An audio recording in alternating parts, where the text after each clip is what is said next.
Assalamualaikum warahmatullahi wabarakatuh. Halo, ketemu lagi. Tetap semangat belajar ya. Hari ini kita akan belajar peredaran darah pada hewan untuk muatan IPA tema 4, subtema 1, kelas 5 SD. Simak video ini dengan baik ya.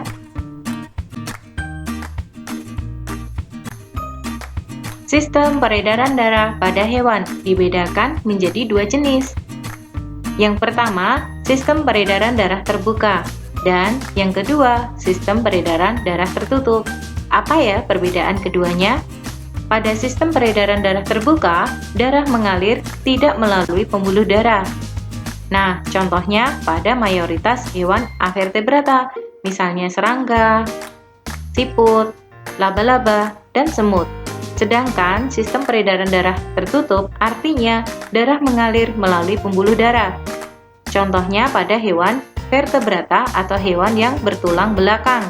Contohnya pada golongan Pisces, yaitu ikan, golongan amfibi, misalnya katak, kodok, salamander, golongan reptil, misalnya pada ular, kadal, dan kura-kura, golongan Aves, misalnya burung, ayam, bebek, dan unggas lainnya, serta golongan mamalia, misalnya kuda, kucing, dan lain-lain.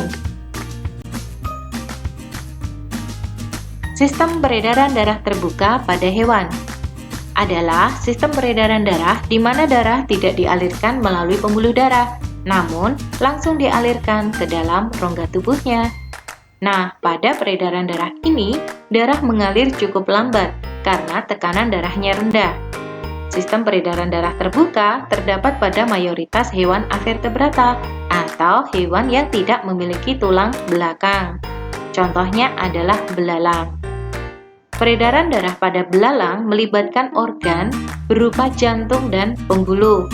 Peredaran darah pada belalang ini hanya untuk mengangkut nutrisi, bukan untuk mengangkut oksigen dan karbon dioksida.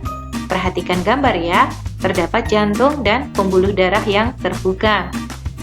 Darah mengalir dari jantung melalui pembuluh terbuka, kemudian di akhir pembuluh darah, darah akan mengalir langsung ke sel-sel tubuh. Oke, selanjutnya kita pelajari sistem peredaran darah tertutup pada hewan. Sistem peredaran darah tertutup adalah sistem peredaran darah di mana darah mengalir melalui pembuluh darah. Umumnya, sistem peredaran darah ini terdapat pada hewan vertebrata atau hewan yang memiliki tulang belakang. Organ yang terlibat di dalam sistem peredaran darah ini adalah jantung, pembuluh darah, dan insang pada ikan atau paru-paru pada hewan lainnya. Nah, salah satu organ yang terlibat adalah jantung. Jantung pada hewan satu dengan hewan lainnya memiliki perbedaan, yaitu banyaknya ruangan yang ada di dalam jantung. Jantung pada ikan terdiri atas dua ruangan, yaitu satu serambi dan satu bilik. Pada amfibi, contohnya katak, kodok, dan salamander, jantung memiliki tiga ruangan, yaitu dua serambi dan satu bilik. Sedangkan pada reptil, contohnya ular, kadal, dan buaya, jantung terdiri atas 4 ruangan, yaitu dua serambi dan dua bilik. Namun, sekat antar bilik belum sempurna. Sedangkan pada hewan Aves sebangsa unggas dan mamalia, jantung terdiri atas 4 ruangan, yaitu dua serambi dan dua bilik. Oke, selanjutnya kita pelajari sistem peredaran darah tertutup pada hewan, yaitu pada burung. Pada burung terjadi sistem peredaran darah tertutup karena darah melewati pembuluh darah, dan terjadi juga sistem peredaran darah ganda karena ada peredaran darah kecil dan peredaran darah besar. Pada peredaran darah kecil, darah dari jantung akan menuju ke paru-paru dan kembali ke jantung. Sedangkan pada peredaran darah besar, artinya darah dari jantung akan menuju ke seluruh tubuh dan kembali ke jantung. Peredaran darah kecil dan peredaran darah besar pada burung sama halnya dengan peredaran darah kecil dan peredaran darah besar pada manusia. Kita amati gambar ya. Pada burung terdapat 4 ruangan jantung, yaitu serambi kiri, bilik kiri, serambi kanan, dan bilik kanan. Keempat ruangan jantung tersebut berperan dalam peredaran darah kecil dan peredaran darah besar. Kita amati alur untuk peredaran darah kecil dulu ya. Dimulai dari bilik kanan, darah kaya akan gas karbon dioksida. Kemudian melewati pembuluh arteri pulmonalis dengan membawa gas karbon dioksida menuju ke paru-paru.